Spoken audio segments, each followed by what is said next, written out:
Indonesia sebagai penghasil kelapa sawit terbesar di dunia, berpotensi menjadi negara yang mandiri dan energi. Pertama di era Presiden Joko Widodo telah diluncurkan bahan bakar biodiesel 30 atau B30. B30 merupakan campuran 30% FAME dan 70% bahan bakar diesel atau solar.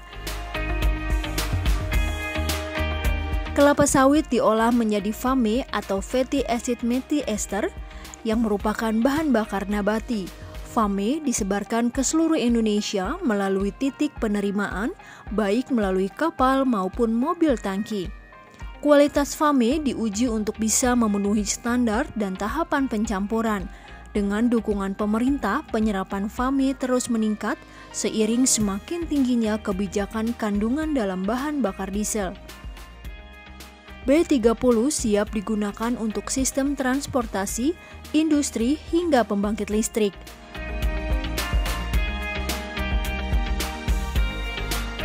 Implementasi B30 ini disiapkan setelah bahan bakar biodiesel B20 diresmikan terlebih dahulu pada Agustus 2018.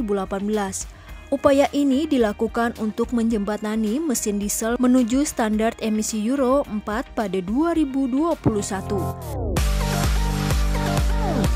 B30 menghadapi rangkaian root test guna membuktikan penggunaan B30 pada mesin tidak mempengaruhi kinerja mesin.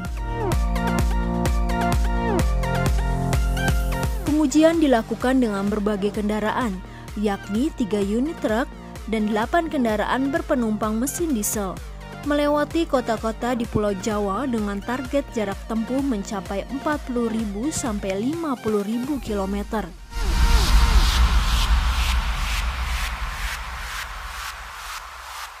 B30 telah terbukti menghasilkan performa mesin yang lebih baik, daya yang lebih tinggi, dan yang terpenting rendah emisi dibandingkan B20.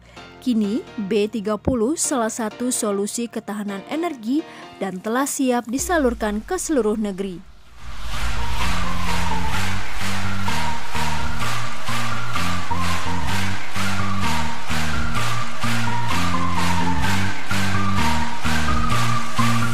Presiden Joko Widodo secara resmi memulai implementasi penerapan program B30 di SPBU Pertamina di Jalan MT Haryono, Jakarta pada Desember 2019.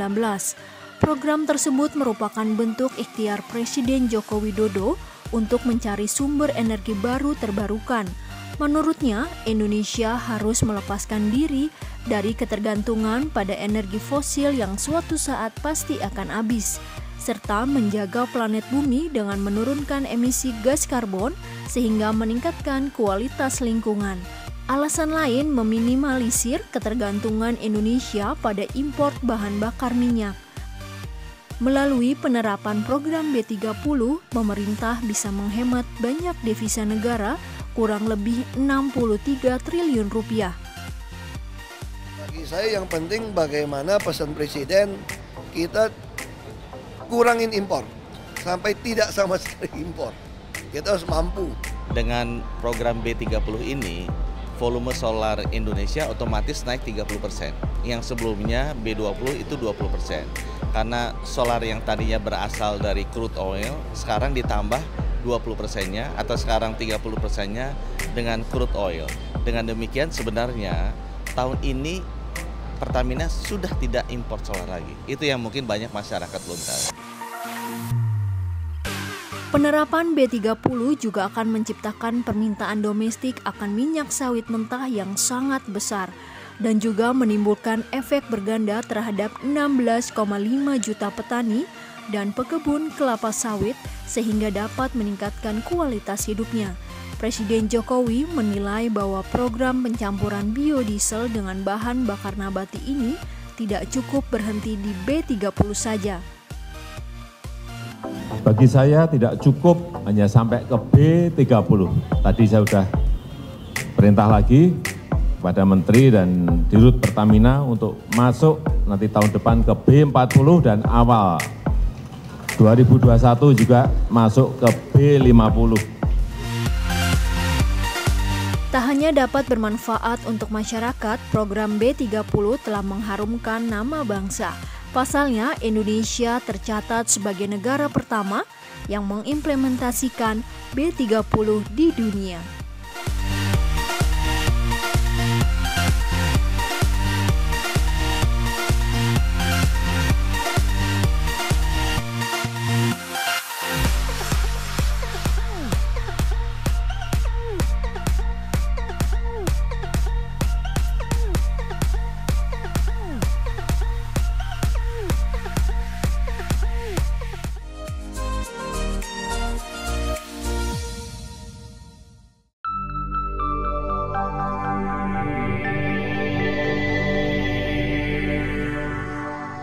Aku ke sekolah muternya jauh banget. Pengennya sih dibuat jembatan, biar lebih dekat sekolahnya. Jakarta semakin banyak pembangunan, tapi sayang jalanan jadi macet. Kapan kelarnya? Udah mulai musim hujan, jalan pada berlubang. Kapan dibenerinnya? Tuh, warga jalannya sudah banyak yang hilang. Daripada yang rusak nih, harus diperbaiki dong nih untuk sepeda kan supaya aman kita nih. Kapan dibenerinnya? Setiap hari selalu saja ada saran atau pengaduan terkait infrastruktur jalan seperti yang kita saksikan tadi. Lalu bagaimana Direktorat Jenderal Bina Marga mengelola pengaduan kita? Yuk kita pahami bagaimana saran atau pengaduan masyarakat dikelola oleh unit pengaduan Bina Marga. Kamu bisa menyampaikan saran dan pengaduan kamu melalui email pipbinamarga@pu.go.id. Atau bisa juga melalui kanal pengaduan di website www.binamarga.pu.go.id. Kamu buka beranda pada website Bina Marga, lalu kamu akan menemukan menu saran dan pengaduan pada bagian kanan atas halaman tersebut. Terus tinggal klik deh. Kamu harus mendaftar terlebih dahulu sebelum akhirnya bisa melakukan login. Setelah mendapatkan konfirmasi melalui email, silahkan login. Kemudian kamu akan diarahkan untuk mengisi biodata. Selanjutnya, tinggal ketik saran dan pengaduan kamu. Ingat ya, sertakan titik lokasi yang spesifik terkait jalan atau jembatan nasional yang harus ditindaklanjuti oleh Bina Marga. Kamu juga bisa datang langsung ke ruang pelayanan informasi publik Bina Marga di gedung Direktorat Jenderal Bina Marga. Ada beberapa prosedur pengelolaan pengaduan masyarakat. Di sini, kamu akan diarahkan oleh petugas pelayanan untuk mengisi formulir terlebih dahulu. Jika pengadu adalah instansi, maka wajib melampirkan berkas-berkas khusus sesuai yang diatur oleh perundang-undangan yang berlaku. Sementara untuk pengadu berbadan hukum, wajib menyertakan lembar pertama dan terakhir anggaran dasar yang telah disahkan oleh Kementerian Hukum dan HAM. Petugas pelayanan akan memverifikasi berkas-berkas pengadu untuk ditindaklanjuti. Buat kamu yang berada di daerah, tenang aja, Ditjen Bina Marga didukung oleh 22 balai yang tersebar di seluruh Indonesia loh.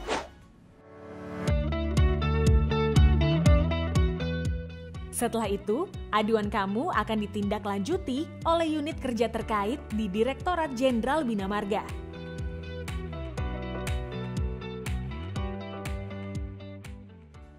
Jadi, jangan khawatir, Ditjen Bina Marga pasti akan menindaklanjuti pengaduan kamu. Karena saran dan pengaduan kamu sangat berarti bagi Bina Marga, agar kinerja kami menjadi lebih baik. Jangan lupa untuk follow media sosial Bina Marga untuk mendapatkan informasi paling update seputar jalan nasional, jalan tol, dan jembatan nasional. Yuk sama-sama berkontribusi untuk membangun infrastruktur Indonesia yang lebih baik.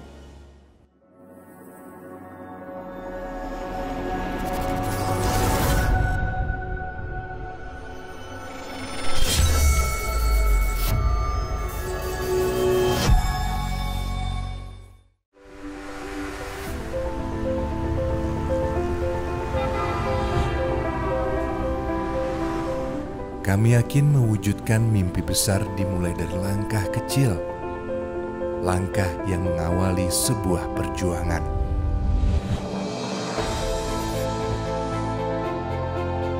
Untuk itulah Bina Marga hadir, menyertai perjalanan setiap elemen bangsa Indonesia. Kami memulainya lewat rencana matang, demi hasil yang berdampak nyata.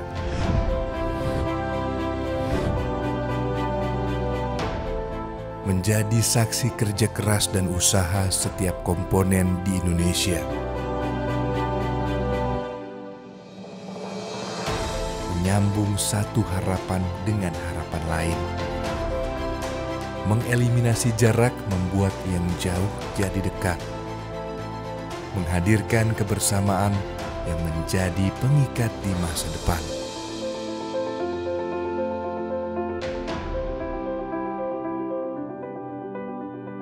Memberi jalan pembuka untuk mengembangkan potensi bangsa. Kini lebih dari 7 dasawarsa Bina Marga menyertai kehidupan masyarakat dari ujung timur hingga ujung barat. Menjadi teman yang menyertai setiap perjalanan. Kini kami melangkah lebih lebar demi mewujudkan mimpi bangsa yang lebih besar. Bina Marga akan terus menyertai perjalanan bangsa Indonesia. Perjalanan tanpa batas yang akan mengangkat Indonesia ke kancah dunia.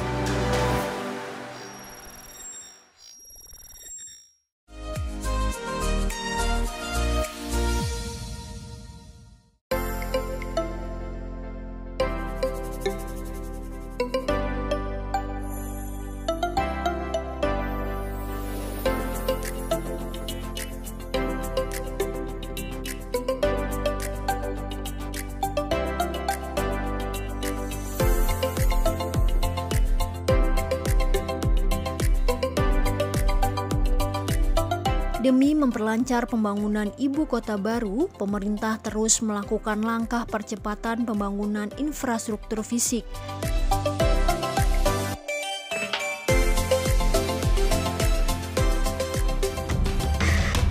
Inilah jalan tol pertama di Kalimantan, Tol Balikpapan Samarinda.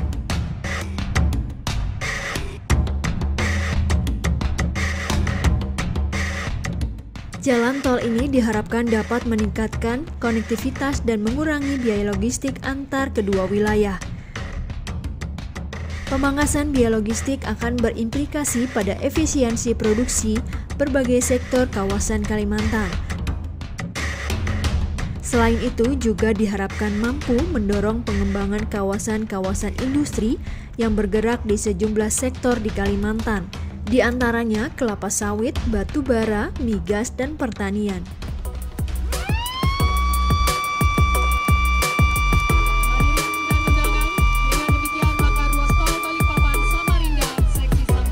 Ini adalah jalan tol yang pertama di Pulau Kalimantan.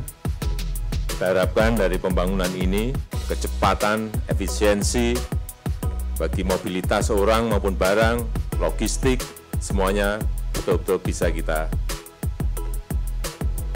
dapatkan. Jalan tol yang dibangun sejak November 2016 ini memiliki nilai investasi sebesar 9,9 triliun rupiah. Pada Desember 2019 lalu, sebagian dari tol Balikpapan Samarinda telah diresmikan oleh Presiden Joko Widodo dan mulai beroperasi, yakni seksi 2, 3, dan 4 sepanjang 66 km. Jalan tol Balikpapan Samarinda menjadi harapan baru bagi warga Kalimantan. Jalan tol ini dirancang menjadi bagian dari Trans Kalimantan.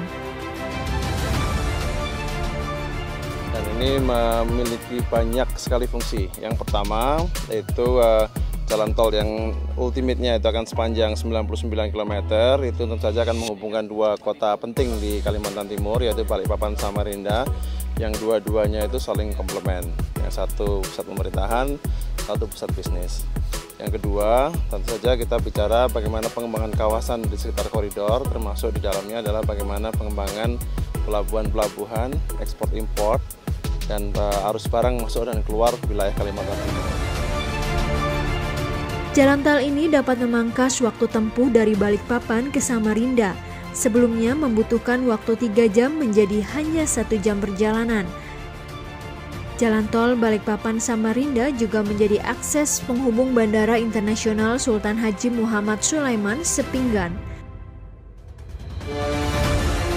Akses menuju bandara tersebut dapat ditempuh hanya 20 menit melalui Seksi 5 Balikpapan Sepinggan.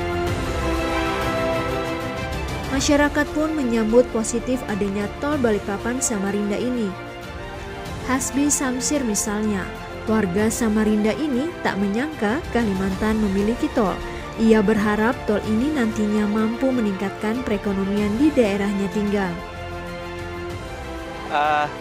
Tol, ya terus terang saya sudah 30 tahun di Samarinda juga perantau, itu nggak pernah bayangkan kalau ada tol di Kalimantan Timur, khususnya Samarinda dengan Balikpapan. Dan itu sejak, ya karena kami sering ikuti perkembangannya, seperti apa, sampai kapan, dan bahkan kita sih terus terang sudah nggak sabaran menunggu. Ya, saya sebagai pribadi dan juga mungkin ya warga Samarinda khususnya itu sangat menyambut positif dengan adanya tol ini. Jalan tol menjadi harapan baru bagi masyarakat Indonesia, sehingga produksi dan daya saing produk lokal meningkat, yang berdampak positif pada pertumbuhan ekonomi. Tak hanya di film box office dunia saja, kini markas The Avengers, pasukan pahlawan super rekanan Marvel yang begitu fenomenal ada di Indonesia. Tepatnya di kabupaten paling timur Indonesia, yakni Merauke, Papua.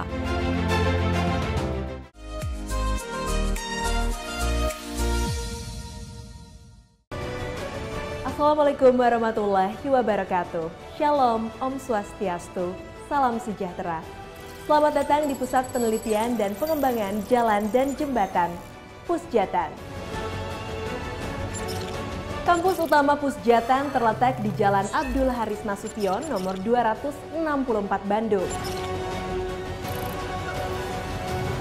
Secara organisasi, Pusjatan merupakan salah satu dari 4 puslitbang yang berada di bawah Badan Penelitian dan Pengembangan Balitbang Kementerian Pekerjaan Umum dan Perumahan Rakyat. Di kampus ini, Pusjatan didukung oleh 4 bidang dan bagian, yaitu bidang program dan evaluasi, bidang sumber daya kelitbangan, bidang standarisasi dan kerjasama, serta bagian keuangan dan umum. Pusjatan menyelenggarakan penelitian dan pengembangan teknologi di bidang jalan dan jembatan yang tepat guna untuk meningkatkan pelayanan iptek dan memecahkan permasalahan di bidang jalan dan jembatan.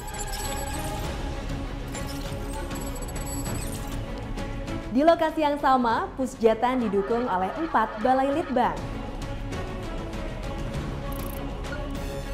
Balai Litbang Perkerasan Jalan ditujukan untuk dapat mempersiapkan teknologi perkerasan jalan yang lebih efisien dan berdaya tahan tinggi.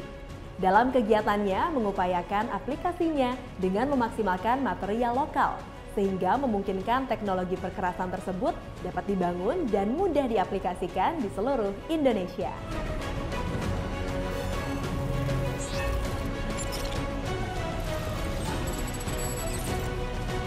Balai Penelitian dan Pengembangan Struktur Jembatan bertugas mengembangkan teknologi jembatan dan struktur sehingga memungkinkan konektivitas antar wilayah, antar pulau yang lebih efisien dan dapat mendorong daya saing. Salah satu tujuan Balai Penelitian dan Pengembangan Struktur Jembatan adalah menerapkan nasionalisasi teknologi dan material sehingga dapat terciptanya produksi jembatan di Indonesia dengan durabilitas yang tinggi.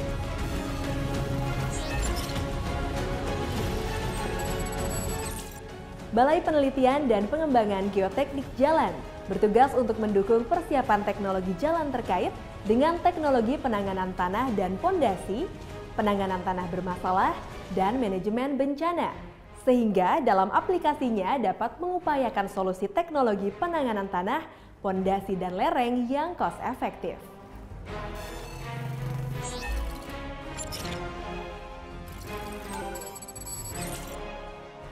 Balai Penelitian dan Pengembangan Sistem dan Teknik Lalu Lintas bertugas untuk mempersiapkan serta mendukung pengembangan teknologi jalan dan jembatan terkait dengan pengembangan metode teknologinya serta standar-standar yang digunakan untuk mengumpulkan data lalu lintas baik pada saat perencanaan konstruksi maupun saat operasional jalan dan jembatan.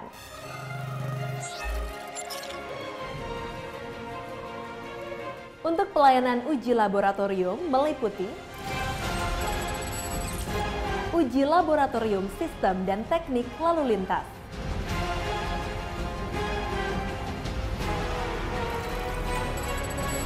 laboratorium struktur jembatan,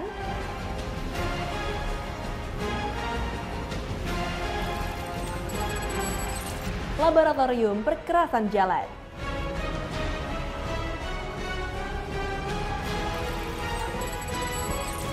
dan laboratorium geoteknik jalan.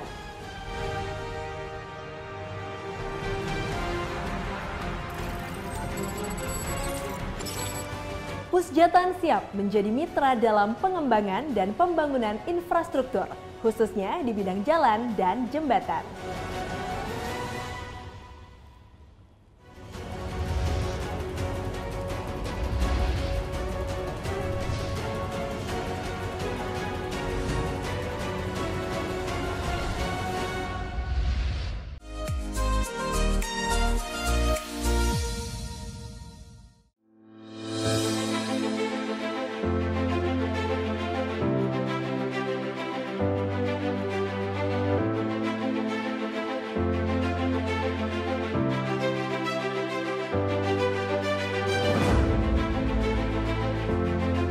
Tak hanya di film box office dunia saja, kini markas The Avengers, pasukan pahlawan super rekanan Marvel yang begitu fenomenal ada di Indonesia. Tepatnya di kabupaten paling timur Indonesia, yakni Merauke, Papua.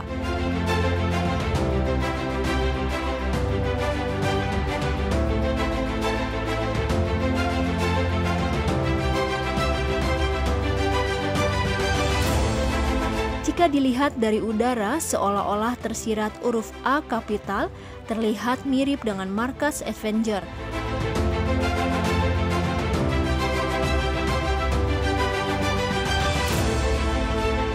Monumen yang satu ini bukanlah milik Marvel, tapi milik masyarakat Indonesia dan hasil cipta karya anak bangsa.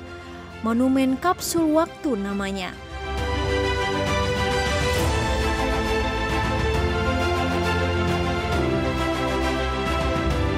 Bangunan pemerintah pertama bertema film di era Presiden Joko Widodo. Monumen ini menyimpan filosofi, yakni satu rahasia besar tentang mimpi generasi muda Indonesia. Mimpi untuk Indonesia 70 tahun yang akan datang, terhitung dari saat gagasan ini dilahirkan. Mimpi atau harapan-harapan generasi penerus bangsa itu tersimpan dalam kapsul waktu yang tertutup rapat.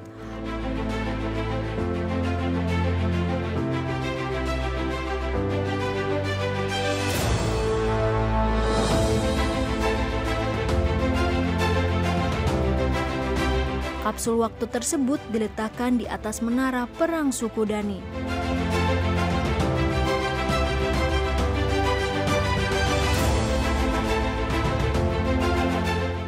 Ya, ini adalah monumen impian kita bersama, impian anak-anak kita. Ada tadi sudah saya sampaikan 7 impian mereka, dan intinya ingin negara kita Indonesia ini menjadi sebuah negara yang besar, negara yang disegani, negara yang maju, negara yang bermartabat. Saya meyakini bahwa 7 impian yang diimpikan oleh anak-anak kita dari 34 provinsi ini akan terwujud kalau kita mau bekerja keras.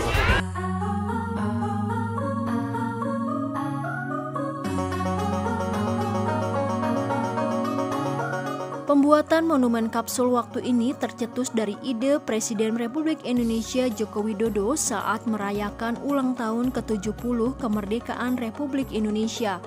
Mimpi tersebut direalisasikan oleh Kementerian Pekerjaan Umum dan Perumahan Rakyat di bawah Direktorat Jenderal Cipta Karya dan bersinergi dengan beberapa kementerian lainnya. Pembangunan monumen kapsul waktu ini diharapkan bisa menjadi landmark baru di Provinsi Papua, pun bertujuan untuk menghidupkan pariwisata dan perekonomian warga Papua.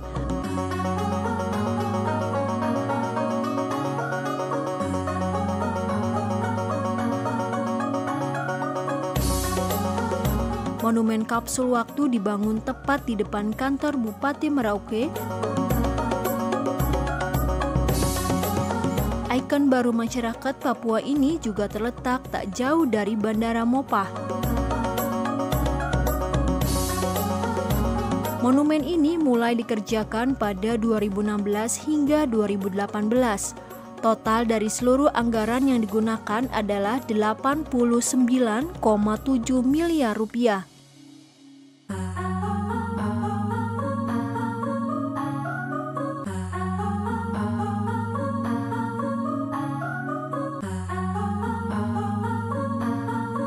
Setelah melalui proses pembangunan yang panjang, Presiden Jokowi meresmikan monumen kapsul waktu pada 16 November 2018 silam.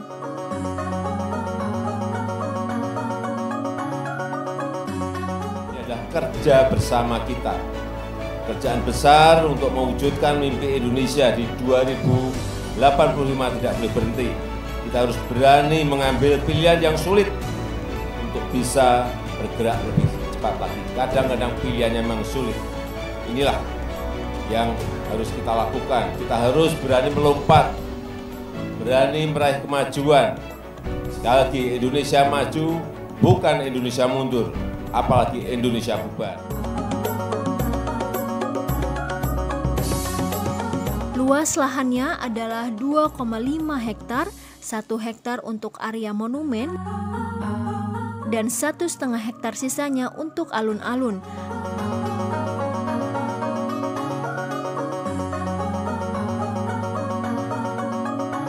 Didesain khusus arsitektur Nusantara yakni Yori Antar. Ada 2 unsur utama dalam desain pembangunannya, yakni tombak dan perisai atau tameng. Keduanya adalah unsur penting dalam sisi pertahanan masyarakat Papua. Tombak digunakan oleh masyarakat Papua untuk berburu dan berperang, sementara tameng dipakai untuk melindungi diri dari serangan musuh.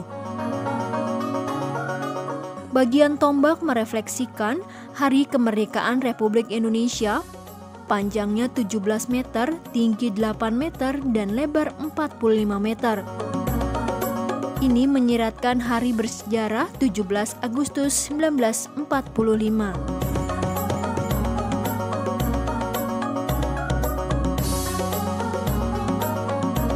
Budaya Papua juga mengakar kuat. Ada 5 pintu masuk ke dalam monumen kapsul waktu. Kelima pintu ini menandakan 5 suku asli Merauke, yakni Malit, Muyu, Mandobo, Mapi, dan Auyu.